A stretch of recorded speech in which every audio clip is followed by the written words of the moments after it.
Hi guys, I don't know what's happened there, so I'm hoping that people are going to start to come back in. Thank you for bearing with me. I didn't kick you out. It wasn't my internet this time, year 10. I know it normally is. I'm just going to, just whilst you're all here, I'm just going to quickly pop an email to all year 10, just say come back if you are around.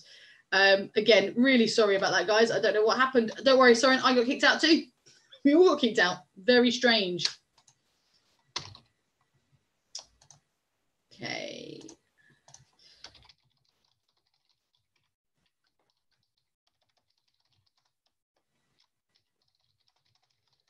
Right, okay, I believe I was about to do a poll with you. So maybe we should do that. Okay, let's get this poll up and running. So we're going to do poll 3, which is just about what happens when you change the equilibrium position of, when you change the conditions, what happens to the equilibrium position. Whilst you do that, I'm going to share my screen. So hopefully you are able to have a go at that. Share my screen and get rid of my emails because no one needs to see my emails. That's very annoying. Guys, if you are friends with anybody who has been kicked out and is unable to get back in or hasn't tried to get back in, please do text them, invite them back, because this is the bit that's more tricky. So it'd be really good to have you back, have them back to understand it. Oh, you think the poll stopped working? Let me try and relaunch it. Relaunch polling.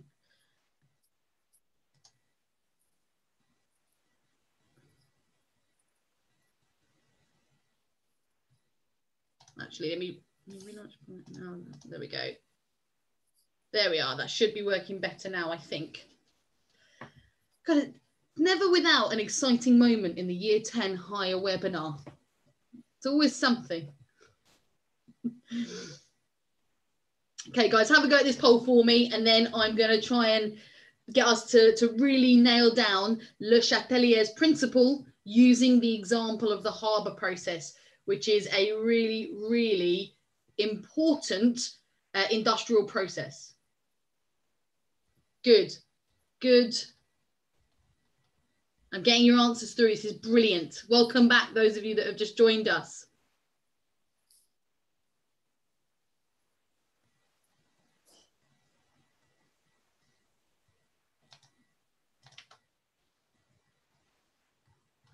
Good stuff, guys.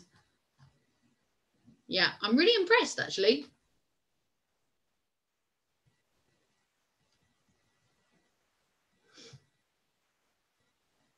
Except that last question. That last question is good. You should feel proud of yourself. This is a tough topic. I was speaking to Mr. Lamb just before this, and he did this topic with the triple students a little while ago, and he said that he had to go over it again and again because they found it really tricky. So if you are sort of getting this, and don't worry if you're not 100% there, but it's fantastic.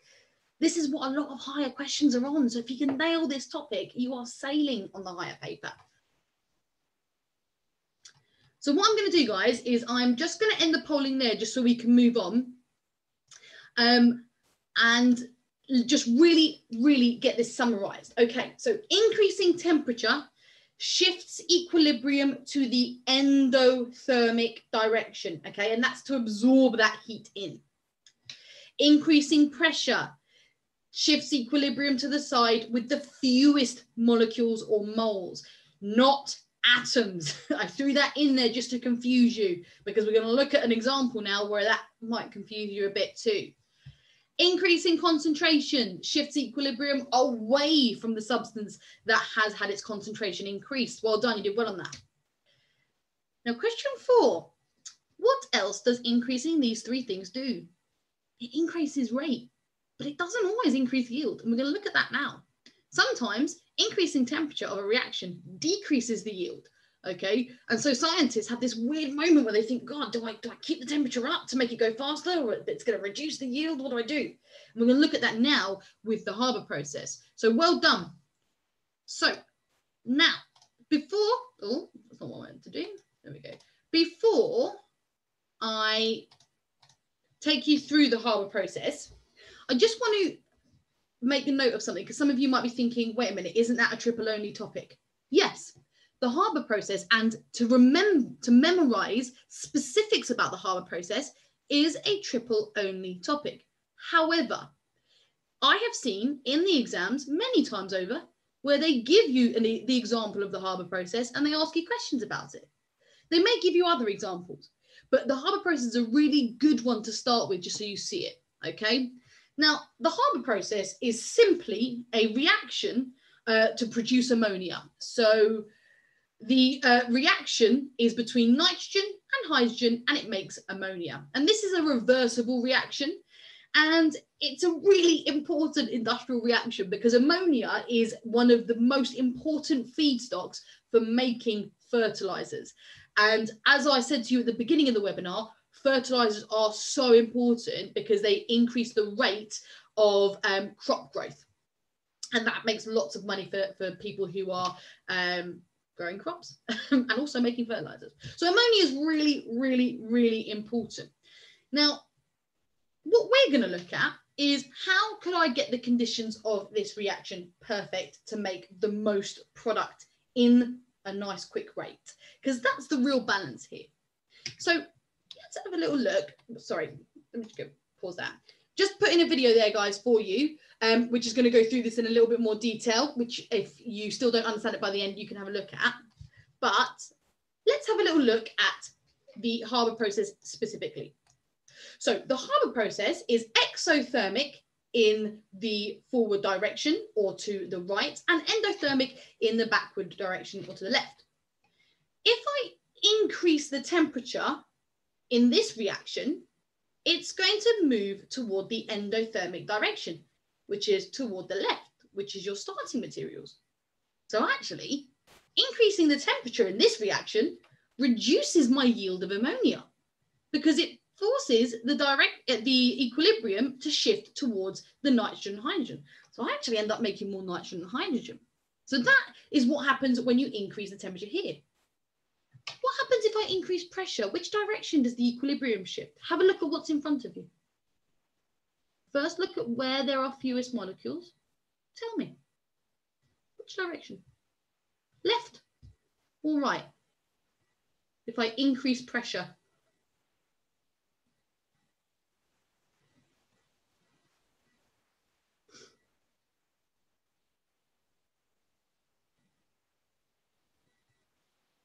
Fantastic, good. So let's start by looking specifically at what we've got. On the left-hand side of this reaction, I have one lot of nitrogen, because there's no number there, I know it's just the one. And I have 3 lots of hydrogen. So altogether, I have 4 molecules on the left. On the right, I have 2 lots of ammonia. I know that because it's got the big 2 in front of it. So if I have 4 lots on the left and 2 lots on the right, and I increase pressure, it's going to shift towards the side with the fewest molecules. And that side is towards the right-hand side. Therefore, increasing pressure increases my yield of ammonia. Make sense? Now, if I was doing this reaction and I said, right, do you know what? It's not going quick enough for me. I'm going to bang up the concentration of nitrogen. What's going to happen? If I increase the concentration of nitrogen, which direction is the equilibrium going to shift to? Left or right? So I'm increasing the concentration of nitrogen. So it's concentration this time. Am I going to go shift towards the left or am I going to shift towards the right? So I'm increasing the concentration of nitrogen. Think about what happens when you increase concentration of something. Where does the equilibrium shift to? I really want you all to be thinking. It'd be great if you could feedback, but if you're thinking them, it would be brilliant.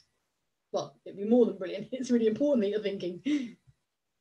Okay, so if I increase the concentration on the left, then it will shift it towards the right. If I increase the concentration on the right, it will shift it towards the left. So in this case, if I increase the concentration of nitrogen, the equilibrium would shift to the right because it would move away from where you've increased the concentration. And therefore, I would have a greater yield of ammonia. So that's all this information that we can get just from looking at this. So I've just looked at this and I figured out how to make the most ammonia possible. But let's think about what actually happens. So if I were to go into a factory that makes ammonia, it would smell really bad. But if I went into a factory that made ammonia and I asked them what conditions they use, they would say we use 200 atmospheres, we use a temperature of 450 degrees Celsius, and we use an ion catalyst. And what we need to think, and I'm going to help you through this because this is really high level now, guys. This is right at the top, pushing into what the triple students do too. So first of all, why do we use a high pressure? Well, we use a high pressure in this production of ammonia because the higher pressure shifts the equilibrium to the right, which means that we have a greater yield of ammonia. And it does that so that because it has the fewest molecules on that side. So an increased yield of ammonia means we make more ammonia. That's brilliant. I want to make more ammonia. Weirdly though, we use a really high temperature still. And I showed you, didn't I, in the last slide, that using a high temperature actually shifts the equilibrium to the left away from the ammonia. So we're actually making less ammonia by using a high temperature. Can anyone think why we might need to still use a high temperature though? Not about yield. Yes, it does affect my yield. Yeah, it kind of reduces my yield, but why might I decide to use a high temperature despite the fact that it reduces my yield slightly? What can a high temperature do for me?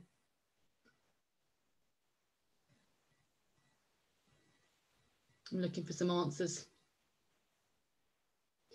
What might a high temperature do? Not just thinking about yield, think about something else we talked about at the beginning. Fantastic, good. It speeds up the reaction. So actually, the Harbour process is kind of a compromise. The conditions are a compromise. I know that temperature reduces my yield a lot, but actually, if I cool it right down, do you know how slow that's going to be?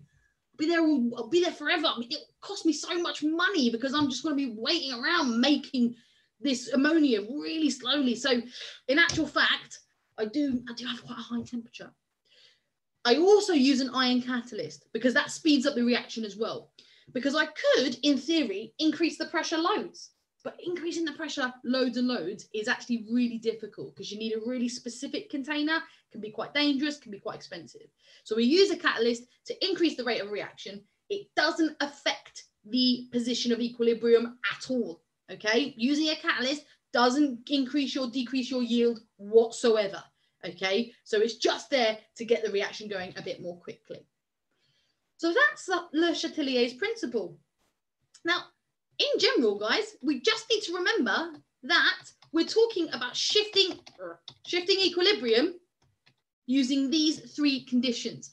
And remember, if it shifts to one side, you make more of the stuff that's on that side, so the yield will increase.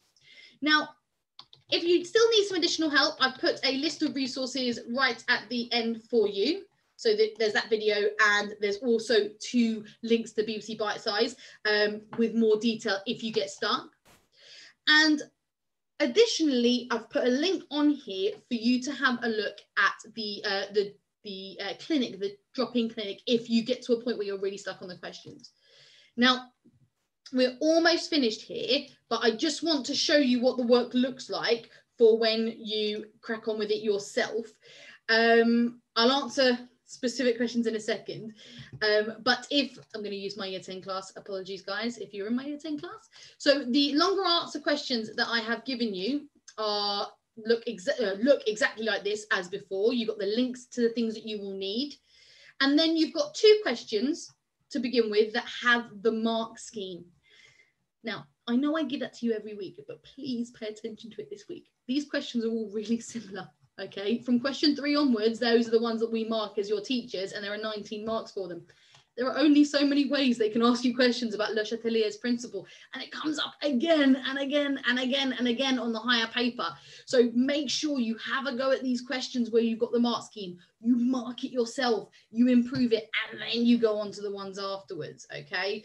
If you need help, if there's a question that you just don't know, talk to your teachers. This is what will separate the kind of your grade 6s from your grade 7s, 8s and 9s. This sort of content, once you really nail this and you understand this, you are really looking at your top level grades. Now, Someone's asked a question, which I think is a really important one. They said, are we going back to school on the 8th of March? You know what, guys? At the moment, it's looking like we will. What that will look like for you guys as year 10s, I don't know. I want to reiterate that as teachers, myself, Miss Bush, everyone else, we find out when Mr. Boris Johnson gets on the telly and says what's going to happen. Okay, so we don't have any additional information at all. So I will be watching, like all the rest of you, tonight at 7 to see what's going to happen. Then the school will take a couple of days to formulate a bit of a plan based on what's announced, because we don't have any additional information. Okay, so we sort of have to work as the information gets to us. When we get back to school, you're absolutely right. We almost certainly are going to go over some of these things. Absolutely. So think about anything that you might need additional help with. But that being said, guys, if you can get it now on your own, and then we just go over it, it's like revision. Okay, so it's really important that you take this time now to sort of boost what you've done as we move forward. Someone said it's at 5. I'm sure it was at 7, but look, check your telly guides. I don't know. Okay, I'm just going on my information. So, guys, we should probably vacate before we get kicked again. If anybody's got any additional questions, please do pop us an email. Let me know. My class, I've put something in our Google Classroom. Please have a look at it. It's about a plan for us meeting up again this week to do some work. Make sure you get in touch with us if you need help, because this is a difficult topic. Well done, everybody. I'm really impressed with the standard of the polls and the Q&A today. Have a wonderful rest of your week, and we'll speak to you soon. Thank you, guys. Bye, everyone. Thank you very much, Miss. Excellent. I'll end it there, guys. Thank you.